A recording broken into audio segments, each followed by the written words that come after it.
에버댐에 대한 반응이 엄청 뜨거울 거라고 생각이 되는데 강의를 하나 들어보니까 SS 크라운에 대한 강의도 엄청 기대가 됩니다. SS 크라운 하기에 대해서 오늘은 설명을 좀 드리도록 하겠는데요. 소아치과에서는 유치의 수복물로 기성균관인 SS 크라운을 아주 많이 사용합니다. 유구치 치료 시 어떨 때 SS 크라운을 주로 선택하시면 되는지 술식과 임상 팁에 대해서 조금 정리를 해보도록 하겠습니다. 프랩 시 언더컷이 있으면 안 되는 주조 크라운과 달리 기성균관은 현면과 설면의 언더컷을 완전히 삭제하지 않습니다. 오히려 이제 그 언더컷에서 유지력을 얻게 되는데요. 유치의 경우는 치관이 짧고 작기 때문에 유지력이 없는 형태의 프랩을 하시면 크라운이 쉽게 탈락할 수 있습니다. 따라서 언더컷을 남기는 SS 크라운이 유치에 더 적합한 이유라고 생각이 됩니다. 어린이의 경우는 임시치아를 제작하는 것 자체가 불가능한 경우가 많기 때문에 기성균관으로 당일에 치료를 모두 끝내주시는 것이 적합할 것 같습니다. SS 크라운의 적응증이 이제 교과서에는 이렇게 나와 있습니다. 이걸 다 이제 외우실 필요가 없이 우리가 근관 치료를 하면 SS 크라운을 한다. 그리고 근관 치료를 하지 않았는데 레진이나 GI 같은 수복물로 이 수복이 안 될 것 같다 싶으면 크라운을 바이탈로 진행을 하시면 될 것 같습니다. 치수 치료 후에 크라운 수복을 하는 이유는 영구치에서도 비슷할 것 같은데요. 치수가 재감염되거나 또는 치관이 파절될 수 있습니다. 유구치 치수 치료를 한 후에 크라운을 씌우는 경우에는 SS 크라운만 가능한 것은 아닙니다. 색깔이 은색이기 때문에 반짝반짝하다고 좋아하는 아이들도 있지만 예쁘지 않다고 생각하는 경우도 많아서 이제 요새는 기성품 지르코니아와 두 개를 선택할 수 있게 하고 있습니다. 부모님들이 오히려 아이들 SS 크라운 말고 치아 색깔 나는 걸 해달라고 많이 요구를 하시더라고요. 그래서 오늘 강의는 아주 좋을 것 같습니다. 기성품 지르코니아 크라운은 이제 그것만으로도 내용이 너무 방대하여 다음 기회에 네네. 한 번 더 불러달라. 혹시 수가의 차이도 있나요? 네, 있습니다. 재료 자체가 훨씬 비싸기도 하고요. 재료의 갭만큼만 더 받는 건 아니고 술자가 치수를 할 때 생각해야 되는 것들이 아주 교환 많기 맞추기가 때문에 너무 힘들 것 같아요, 근데 진짜. 그래서 이제 바이탈 SS 크라운으로 계획을 하시는 경우는 저는 이제 성인 진료를 많이 보진 않지만 성인에서 인레이나 온레이를 해야 되겠다 하는 뭐 그런 케이스와 유사하지 않을까 이제 생각이 되는데요. 협설로 접촉점이 넓게 열리면 충전용 수복을 하기가 좀 쉽진 않잖아요. 그럴 때나 또는 이제 치은 연화로 우식이 깊게 연장돼서 방습을 얻기가 어려울 때 이럴 때 주로 바이탈 SS 크라운을 하고 있습니다. 또 이갈이가 아이들은 굉장히 많기 때문에 이갈이로 인해서 마모가 심한 치아의 인전면 우식이나 치아의 근원심 모두의 우식이 있을 때 바이탈 SS 크라운을 하시면 될 것 같습니다. 형성부전이 있는 유구치는 나오자마자 이가 부서지거나 쉽게 이제 우식이 진행될 수 있는데요. 그럴 때도 이제 치수 치료가 필요할 때까지 기다리지 마시고 빠르게 치료를 하시면 되겠습니다. 이 사진은 3세 2개월이니까 이제 막 나온 제2유구치거든요. 이제 저런 속도로 간다면 이제 빠르게 치수 치료가 필요할 수 있고요. 이런 친구들은 5분이면 치료가 끝나기 때문에 패디랩으로 치료를 진행하고 있습니다. 영구치도 저런 경우에는 SS 크라운을 해주는 게 굉장히 유용할 것 같습니다. 네. 현면과 설면에 광범위한 평활면 우식이 있을 때도 바이탈 크라운을 이제 하게 되는데요. 저희가 이제 검진을 하다 보면 생각보다 저기에 있는 우식을 놓치는 경우가 굉장히 많거든요. 그래서 이제 하악구치는 혀가 있어서 설측을 애들이 잘 못 닦고요. 상악구치는 이제 뺨의 힘 때문에 협측을 잘 못 닦는 경우가 있어서 그 부위가 잘 닦이는지도 보는 게 아이들 검진에서는 굉장히 중요해요. 그래서 너가 여기가 잘 안 닦이니까 뭐 이를 잘 닦아라. 이런 것들이 우리가 검진을 하는 또 하나의 목적이잖아요. 이제 그런 부분들을 잘 보시고 저 부분에 우식이 있으면 떼우는 치료가 쉽지 않기 때문에 크라운 수복으로 진행을 하고 있습니다. 그리고 또 우식 관리가 어려운 장애 아동이라든지 해외에 거주하는 아이들은 우리가 충전 수복을 했다가 떨어지거나 했을 때 치과를 가기가 너무 어려운 경우 이럴 때는 크라운 수복이 조금 더 안정적인 것 같고요. 교환면 우식이라고 해도 우식을 제거했을 때 이제 바깥 치질이 너무 작게 남을 것 같을 때는 크라운 수복으로 진행을 해서 수복물이 깨지거나 그런 위험을 좀 줄이고 있습니다. 제가 많이 하는 것들인데요. 제2유구치와 제1대구치 사이에 인접 우식이 있을 때 제2유구치가 레진 수복이 적합하다고 해도 저는 제2유구치를 그냥 크라운으로 진행을 많이 하고 있어요. 제1대구치에 치질 삭제를 적게 하고 시야를 좋게 하고 또 우리가 레진을 잘 수복하기 위해서는 당연히 저렇게 시야가 확 트이는 게 더 유리하기 때문에 그럴 때는 과감하게 제2유구치는 그냥 크라운 수복을 해주시고 1대구치는 옆면만 네, 마지널 네, 베지를 네, 제거하지 않고 네. 옆면만 하시면서 해서 앞에 네. 딱 해준다. 네, 맞아요. 그래서 터널 프랩을 해서 변연융선을 살리면서 또 예쁘게 폴리싱도 해줄 수 있기 때문에 저런 것도 많이 하고 있습니다. 그래서 보호자분들이 처음에는 굉장히 앞에 걸 굳이 씌워야 된다고 하다가 또 이런 걸 잘 설명을 해드리면 또 연구치의 수명을 연장하는 거는 의미가 있는 치료이기 때문에 동의를 대부분 해주시는 것 같습니다. 다음은 SS 크라운의 이제 임상 술식에 대해서 설명을 드리도록 하겠는데요. SS 크라운은 원비지 치료이기 때문에 국소 마취부터 크라운의 접착까지 당일에 다 끝내는 것이 원칙입니다. 소요 시간을 물어보시는 분들이 가끔 있거든요. 네. 마취 시간을 빼고 네. 바이탈 크라운 하나는 보통 5분에서 10분 사이, 두 개는 한 10분에서 15분 사이에 끝내고 있고 거기에 이제 치수 치료가 더해지면 또 뭐 한 5분에서 10분 정도 시간이 소요가 더 되니까 보통 모든 치료를 4분의 1학은 무조건 한꺼번에 같이 하고요. 네. 전치 빼고 아이들은 25분 이상 넘어가지 않도록 치료를 마치는 것이 이제 손이 목표입니다. 진짜 빠르시네요. 대단하신데 정말. 어린이들은 치과 치료에서 이제 가장 싫어하는 부분이 가장 큰 게 마취가 아닐까 생각합니다. 그래서 이제 마취를 잘하기 위해서 여러 가지 좀 세심하게 하는 것들이 있는데요. 일단 다 하시겠지만 도포 마취 꼭 발라주고 있고요. 뮤코자 건조시킨 후 2분 정도 기다렸다가 침입 마취하고 있습니다. 근데 이 단계에서 아이들이 굉장히 많이 울어요. 맛이 없어서. 그래서 거즈를 잘 물려서 절대 혀에 닿지 않도록 하는 게 또 중요하고요.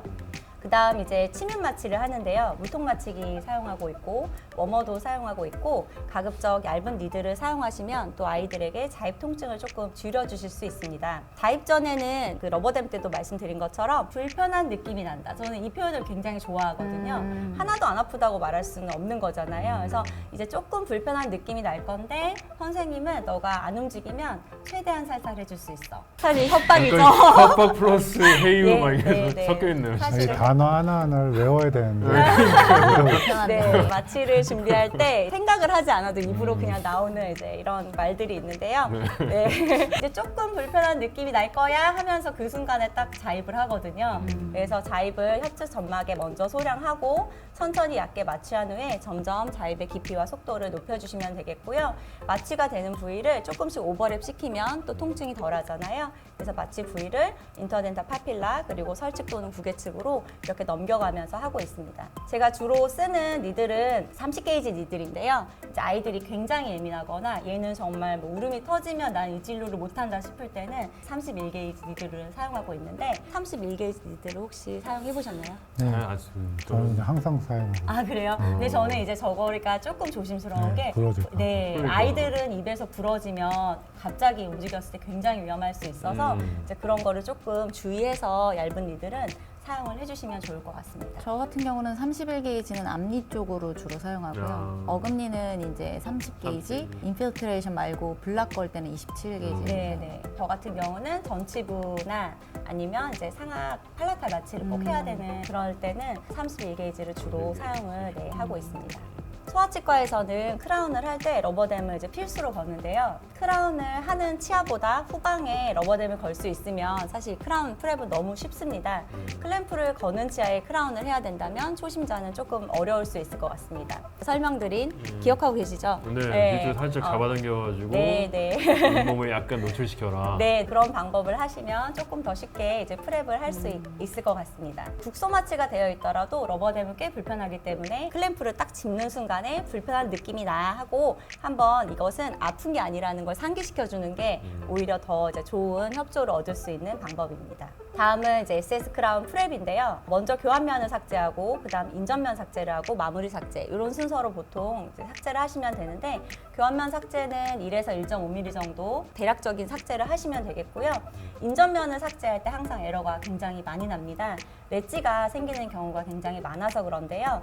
우리가 이제 그 SS 크라운은 나이프 엣지를 얻는 게 목적이기 때문에 그냥 옆면을 쉽게 생각하면 슬라이스한다 생각을 하시고 옆면을 치시면 되겠고요. 밑에 선반이 생기면 크라운이 세팅이 안 될 수 있습니다. 마무리 삭제는 모든 성곽과 모서리를 좀 둥글려 주시면 되겠고 현면과 설면에는 굉장히 이제 윤기가 많고 풍용부가 있잖아요. 그 부분은 크라운을 시작하면서 이것 때문에 뭐 크라운의 형태가 잘 안 맞거나 그런 게 아니라고 하면 최소한으로 풍용부를 삭제해 주시는 것으로 충분할 것 같습니다. 그래서 이제 삭제를 하는 모습이고요. 교환면을 먼저 이제 시원하게 치고 그다음 인전면을 삭제해 주시면 되고, 인전면 삭제를 했을 때 우리가 서브 진지바로 삭제를 하기 때문에 렛지가 생겼는지 초심자는 조금 잘 모를 때가 있거든요. 그럴 때는 익스플로러를 앞에서부터 뒤로 한번 이렇게 밀어보면서 밑에 밑바닥이 느껴지는지를 한번 보시면 조금 쉬울 것 같습니다. SS 크라운의 사이즈는 2번에서 7번까지 6가지 종류로 나오는데요. 이 6가지를 모두 시적해 볼 수는 없기 때문에 주로 쓰는 사이즈를 조금 기억해 두시면 좋을 것 같습니다. 제1697는 5번이 제가 생각하기엔 가장 많이 쓰는 사이즈인 것 같고, 제2697는 3번을 기준으로 해서 플러스 마이너스 해가면서 사이즈를 맞추시면 될 것 같습니다. 사이즈는 기본적으로 MD 폭경을 기준으로 하는데, 내가 이제 치아를 딱 맞춰봤는데 잘 맞았다고 해도 만약에 1697와 2297 사이에 엄청 이렇게 컨택이 뜨게 되면 음식이 끼면서 상당히 불편할 수 있거든요. 그럴 때는 이제 그 컨택이 열린 부분이 없어지도록 크라운 사이즈를 하나 높인다든지 하는 것이 필요할 것 같습니다. 실제 있는 MD 스페이스보다 큰 사이즈가 들어가면 특징적으로 크라운이 회전을 하거든요. 넣었는데 이게 약간 틀어지는 것 같다 할 때는 이 크라운이 사이즈가 하나 좀 큰 게 아닐까, 네, 그거를 생각해 보시고 사이즈를 하나 낮추시면 될 것 같고요. 우리가 협설측에 치질이 없는 경우가 아니라고 하면은 딸깍하고 들어갔다가 굉장히 힘겹게 나오는 게 정상적인 크라운이기 때문에 뺄 때 쉽게 빠지지 않거든요. 그래서 뭐 뭘로 빼도 상관없지만 대부분은 클레오이드, 디스코이드 그 뾰족하게 생기고 단단한 애로 빼도 되고, 그게 없으면 이제 스푼 익스카베이터 같은 걸로 걸어서 이렇게 빼시면 될 것 같습니다. 시적을 다 하셨으면 이제 붙이시면 되는데요. 붙일 때는 주로 GI나 RMGI를 사용을 하시면 되겠고요. 우리가 러프하게 깎았기 때문에 공간이 얼만큼 있는지 아무도 모르잖아요. 그렇죠. SS 크라운은 세면을 거의 가득 담는 게 이제 원칙입니다. 러버댐을 끼고 저기까지 다 하거든요. 네. 네, 그래서 크라운을 끼면서 익세스가 나오면 충분하게 거즈로 일단 닦고 러버댐을 뺍니다. 초심자가 또 실수하는 것 중에 하나가 러버댐을 빼면서 크라운을 빼는 것인데요.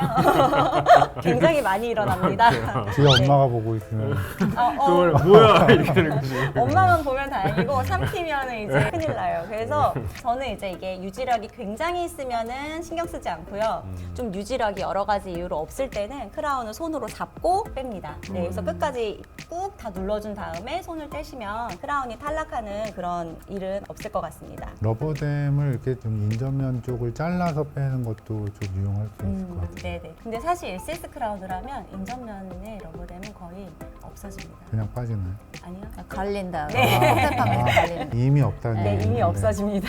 보통 이제 유지력이 없는 치아에서 요거를 빼실 때 좀 저기 쑥 빠질 수 있다 이런 거. 네, 주의하시면 좋을 것 같고요. 그다음에 이제 세면이 굳기 전에 우리가 높이를 맞추지 않았기 때문에 반대쪽 치아가 닿을 때까지 완전하게 꽉 물려서 그냥 그 힘으로 들어갈 수 있게 해주시면 될 것 같고, 세면이 굳고 나서 이제 정리를 하시면 됩니다. 엄청 많이 담잖아요. 그래서 이게 막 덕지덕지 이렇게 될 수 있는데 그거를 그대로 떼면은 잇몸이 굉장히 많이 상해요. 그래서 굳기 전에 충분하게 완전히 다 닦아주고 에어도 불어서 굳기 전에 최대한 많은 익세스를 제거를 좀 해주시면 좀 치은 손상을 줄일 수 있을 것 같습니다. 아까 세멘을 얘기하셨는데 RMGI나 GI 그거를 하신다고 하셨는데 그 특별한 이유가 있나요? 다른 분들은 레진 세멘트를 하는 사람도 있고 뭐 여러 가지 있는데 레진 세멘은 광중압이고 듀얼 SS. 큐어잖아요. 아, 듀얼 그러니까 큐어, 일단 예. 굳이 그거까지 할 이유가 오히려 결함력이 떨어질 수도 떨어질 수 있고 있습니다. 방습에 취약하고. 네, 맞아요. 그리고 제거도 어려운 걸로 더 알고 있어요. 네, 맞아요. 네. 지르코니아 크라운을 할 때는 레진 세면으로 주로 그쵸. 붙이고요. SS 크라운을 할 때는 GI로 붙이시는 것이, 그래서 이걸로도 충분할 것 충분할 것 네, 같습니다. 같습니다. 보통 그러면 이렇게 붙이신 다음에 꽉 물어서 끝까지 물리게 네. 한다고 하셨잖아요. 네. 그런 다음에도 교합 조정을 많이 하시는 편이세요? 아니면 거의 안 하시는 편이세요? 교합 조정은 전혀 하지 않습니다. 교합 조정을 하면 안 되죠. 네. 아니, 뚫리잖아요. 혹시라도 그러니까 꽉 물었을 아, 때 손전은- 놓거나 뭐 좌우로 움직일 때 걸린다고 했을 때 네. 워낙 SS 크라운이 얇으니까 뚫릴 수 있잖아요. 이게 구강 검진을 할 때 보면 SS 크라운 되는 게 구멍 뚫려서 오는 친구들이 좀 있거든요. 그래서 혹시라도 네, 네. 어떤 뭐 꿀팁 같은 게 있으신지. SS 크라운은 일단 교합 조정을 하시면 안 되고 그냥 찌그러지면서 들어가도록 해주시는 게 맞고요. 간혹 아이가 울어서 안 물어주는 경우가 있거든요. 그럴 때는 그냥 손으로 꽉 누르는데요. 언더대는 게 차라리 더 낫기 때문에 교합이 최대한 눌러서 이 정도면 절대 닿지 않겠다. 이것까지는 사실 저는 괜찮다고 생각을 합니다. 두 가지가 좀 궁금한데, 하나는 페리어스를 제거를 해서 충전을 다 한 다음에 프랩을 하는 건지, 아니면 그 충전을 안 하고 이걸 세면으로 채우시는 것도 가능하지 않을까라는 생각이 들어서 하나 질문이고, 그 다음에 SS 크라운 자체를 자르지 않고 그냥 원래 모양 네. 그대로 다 쓰시는 네. 거죠. 근데 이걸 또 잘라서 쓰신다고 힘들어 하시는 분들도 계시거든요. 네. 이 두 가지를 한 번 더 짚어주시면 좋지 않을까. SS 크라운을 이제 하고 나면 마지막 이제 수복물로 보험 청구를 할 때 GI 코어를 이제 청구를 하실 수가 있잖아요. GI 코어를 하고 그 다음에 저걸 붙이는데, 그러면 이걸 다 굳을 때까지 이제 기다려야 될 것 같지만 마지막에 그 세멘 믹스할 때 그냥 코어를 좀 걸리지 않은 수준으로 얕게만 딱 해주시고 굳는 걸 기다리지 않고 바로 그냥 접착을 하시면 빨리 네. 할 수 있겠네요. 네, 맞아요. 저희는 이제 속도가 중요하니까 그렇죠. 그러면 이제 GI 코어 청구도 하실 수 있고 크라운은 크라운대로 또 따로 이제 비용을 받을 수 있습니다. 네, 저는 거의 자르지 않고요. 필요할 때가 가끔은 있습니다. 최후 방치한데 뒤쪽에서 뭐 6번이 너무 이제 좀 근접해서 좀 프랩이 조금 부담스럽거나 뭐 그럴 때도 조금씩 자르기도 하고, 또 사실 이게 사이즈가 기성품이기 때문에 이렇게 딱딱 떨어지잖아요. 근데 저는 가끔 자르는 경우는 5도 마음에 안 들고 6도 마음에 안 들 때 5번을 좀 자르면 5.5 같은 사이즈가 되거든요. 어딜 자른다는 거죠? 치경부를 이렇게 길이를? 둘러서 네. 둘러서 그냥 이렇게 1mm 정도씩을 자르면 되는데, 그럼 얘가 이렇게 생긴 크라운이기 때문에 여기를 자르면 여기가 조금 더 넓어지거든요. 그래서 뭔가 얘가 좀 5.5 사이즈 같을 때 아주 가끔 자르는데 거의 99%는 자르지 않고 네, 하고 있습니다. 그럼 자른 다음에 끝에를 이렇게 네, 크림핑도 하고 네. 잘랐으면 거기는 다 이제 또 다듬어서 해야 되기 때문에 사실 그게 또 시간을 많이 SS 크라운을 안 하는 이유 중에 하나가 이제 뭐 자르고 클램핑하고 이 시간이 생각보다 되게 많이 들어가고 네. 자르는 것도 이게 되게 자르기가 쉽지 네, 않은데 맞아요. 제가 알기로는 숙련되신 소아치과 선생님들은 거의 자르지 않습니다. 그러니까 저희가 좀 초년차 때는 되게 많이 자르거든요. 안 맞으니까 그러니까. 또 어디 자르면 좀 더 잘 맞을까 하는 마음에 그럼 잇몸을 SS 크라운으로 그냥 눌러버리는 건가요? 아니죠. 밀고 들어가는 네. 밀고 게 들어가서 안으로 쭉 들어가는 네. 거예요. 이게 잇몸을 누르는 거는 수직적으로 누르는 게 아니라 그 사이로 네. 밀고 들어가는 거예요. 그래서 이제 어떻게 하면 우리가 잘된 SS 크라운인지를 한번 예시를 보면 아, 이렇게 만들면 되겠다. 우리가 또 보고 따라하는 거 엄청 잘하니까 이 그림을 좀 보시고 이렇게 만들면 될 것 같습니다. 일단은 마지널 리지의 높이는 인접치아와 유사하게 만드시면 되고요. 마지막 이제 정확한 높이는 물려서 맞추시는 거니까 대략 우리가 시적을 할 때도 저런 느낌으로 되면 물리면 그냥 더 잘 맞겠다. 이렇게 생각하시면 될 것 같고요. 수프라 진지바로 치아의 면이 드러나는 부분이 없어야 합니다. 얘는 일단 기본적으로 서브로 들어가는 게 기본이기 때문에, 그래서 크라운 마진은 모두 치은 안으로 들어가야 되는데요. 얘를 완전히 꽉 붙잡으면서 들어가는 느낌으로 치경부에서 얘가 뜨지 않게. 그래서 SS 크라운 탄성이 있기 때문에 이거를 크림핑을 해서 실제 치아보다 약간 좁아져 있어도 그대로 꾹 누르면 그 부분이 이렇게 딱 탄성이 있으니까. 네, 맞아지잖아요. 그럼 이제 적합도가 이제 좋아지는 거라서 크림핑을 필요하면 하고 있고요. 회전 없이 교환면 아치를 따라가도록 해주셔야 되고, 회전이 있는 경우는 크라운이 보통 좀 크다. 살짝 클 때입니다. 그 다음에 적절한 인접면 컨택을 또 형성을 해주도록 하시는 것이 좋을 것 같습니다. 아까 MD 사이즈에 맞춘다고 하셨죠? 네, 맞아요. 그래서 이제 어떻게 하면 우리가 좀 나쁜 수복물이라고 평가를 받을 수 있는 것인가. 그래서 이제 실패를 돌아보면서 어떻게 하면 좋은 수복물을 만들 수 있을지 또 긍정적으로 생각을 해보시면 되겠는데요. 굉장히 다양한 형태의 SS 수복물을 만나게 됩니다. 이 사진을 보시면 치과의사라면 뭐가 잘못됐는지 이제 알 수 있을 것 같은데요. 그래서 저게다 전형적으로 초심자가 크라운을 매일같이 자르는 이유 안 들어가면 자르지 말아야겠네요. 네.